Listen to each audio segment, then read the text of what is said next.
ఈరోజు YSRCP ప్రభుత్వమైనటువంటి YSRC party వాళ్ళందరూ గుర్తించి సో పైన ఉన్నటువంటి జగన్మోహన్ గారికి, దాంతోపాటు పెద్దిరెడ్డి రామచంద్రారెడ్డి సార్ గారికి, సో దాంతోపాటు లోకల్ ఎమ్మెల్యే అయినటువంటి దుద్దుకుంట శ్రీధర్ రెడ్డి గారికి, సో వీళ్ళందరికీ ప్రత్యేక ధన్యవాదాలు తెలుపుతున్నాం. ఎందుకంటే వైఎస్ఆర్సీపీ సంబంధించినటువంటి సో రాయలసీమ ఎస్టీ జోనల్ ఇన్ఛార్జ్గా నాకు ఈ పదవిని ఇవ్వడం రియల్లీ చాలా హ్యాపీగా ఫీల్ అవుతున్నాం మేము.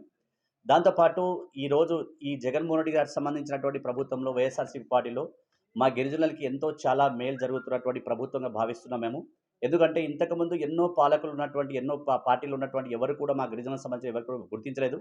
సో వైఎస్ఆర్సీపీ ప్రభుత్వం వచ్చిన తర్వాత మాకు చాలా సంబంధించినటువంటి 9 నవరత్నాల వల్ల సో మా గిరిజనులు చాలామంది చాలా ప్లస్ అయినాము. దాంతోపాటు సో మా అందరికీ ఏదైతే ఉందో కష్టపడ్డటువంటి ప్రతి కార్యకర్తకి గుర్తించి జగన్మోహన్ రెడ్డి గారు కావచ్చు, లోకల్ సంబంధించినటువంటి ఎమ్మెల్యేస్ కావచ్చు, వీళ్ళందరూ దాంతోపాటు పెద్దిరెడ్డి రామచంద్ర సార్ కావచ్చు, వీళ్ళందరూ కూడా గుర్తించి అందరికీ మంచి మంచి పదవులు ఇవ్వడం జరిగింది. దాంతోపాటు ఇప్పటి వరకు ఈ వైఎస్ఆర్సీపీ ప్రభుత్వంలో ఒక చాలా హిస్టరీగా క్రియేట్ అయినటువంటి ఒక చిన్న పదవి ఏందబ్బా అంటే మా అందరికీ ఎప్పుడు కూడా మాకు ఎవరు కూడా గుర్తించినటువంటి ప్రభుత్వం వాళ్ళు వైఎస్ఆర్సీపీ ప్రభుత్వంలో మాకు ఎస్టీ సంబంధించినటువంటి కమిషనర్ మెంబర్ ఇవ్వడం, దాంతోపాటు టీటీడీ బోర్డు మెంబర్ ఇవ్వడం, సో దాంతోపాటు ఎంతోమంది జెడ్పీటీసీలకి, ఎంతోమంది సర్పంచ్లకి, ఎంతోమంది సంబంధించిన కన్వీనర్గా పోస్ట్ చేయడం చాలా హ్యాపీగా ఫీల్ అవుతున్నామండి.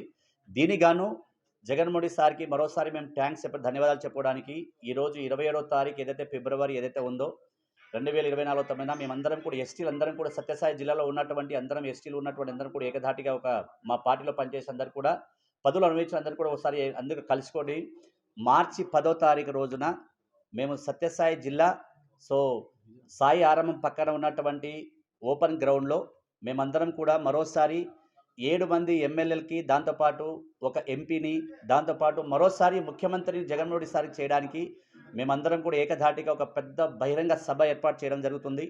సో నేను ఈరోజు వైఎస్ఆర్సీపీ ప్రభుత్వానికి ఒకటే విన్నవించుకుంటున్నా, అయ్యా జగన్మోహన్ రెడ్డి సార్ గారు, మీరు మా గిరిజనులకు ఎంతో మేలు చేశారు కాబట్టి మీకు మరోసారి ముఖ్యమంత్రి చేయడానికి మేము 7 మంది ఎమ్మెల్యేలము, మేము గిరిజనులందరూ కూడా కలిసికట్టుగా కట్టుకొని 7 మంది ఎమ్మెల్యేను, దాంతోపాటు ఒక ఎంపీని మీకు మరోసారి మా గిరిజనుల తరఫున గిఫ్ట్గా ఇవ్వబోతున్నాం అనేది ఒక చిన్న మీకు విన్నవించుకుంటున్నాము.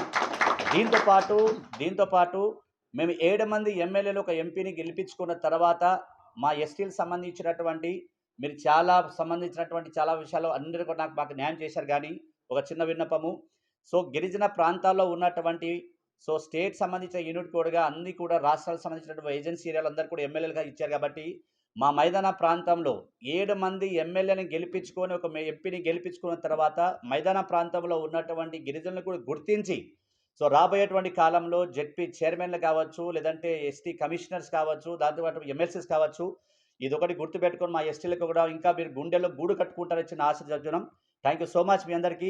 కంపల్సరీ 10వ తారీఖు సంబంధించిన ప్రోగ్రామ్కి సో అందరు కూడా ఈ మీడియా తరఫున అందరు కూడా మా గిరిజన సోదరులందరూ కూడా ఒక చిన్న విన్నపం, మార్చి 10వ తారీఖు రోజున మార్నింగ్ 9 గంటలకి సాయి ఆరామం దగ్గర ఉన్నటువంటి సత్యసాయి జిల్లాలో ఉన్నటువంటి సాయి ఆరామం దగ్గర ఉన్నటువంటి ఓపెన్ గ్రౌండ్లో మీరందరూ కూడా మీ యొక్క మీ అందరూ కూడా సహాయ సహకారాలతో ఉండి మీరందరూ కూడా ఈ ప్రోగ్రామ్ని కంపల్సరీ సక్సెస్ చేస్తారని ఆశిస్తున్నా.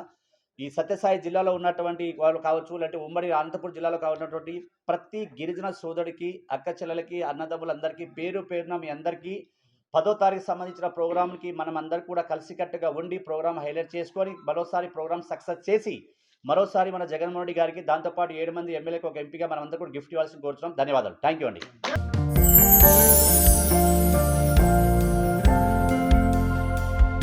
లవ్, ఈ అందమైన 4 అక్షరాల బారిన పడని మనిషి ఉండరు, మనసు ఉండదు. ఈ లవ్ కొంతమంది జీవితానికి సరిపడా మధురమైన అనుభూతులను అందిస్తే, మరికొంతమందికి జీవితాంతం వెంటాడే చేదు జ్ఞాపకాలను మిగిల్చుతోంది.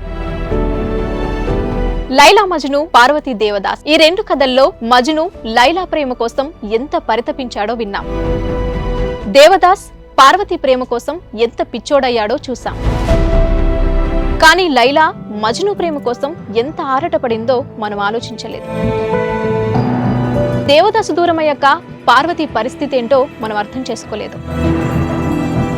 ప్రేమ నుండి పెళ్లి వరకు వెళ్ళలేకపోయినా ఎంతో మంది అమ్మాయిల బ్రేకప్ స్టోరీస్తో మీ లవ్ టుడే.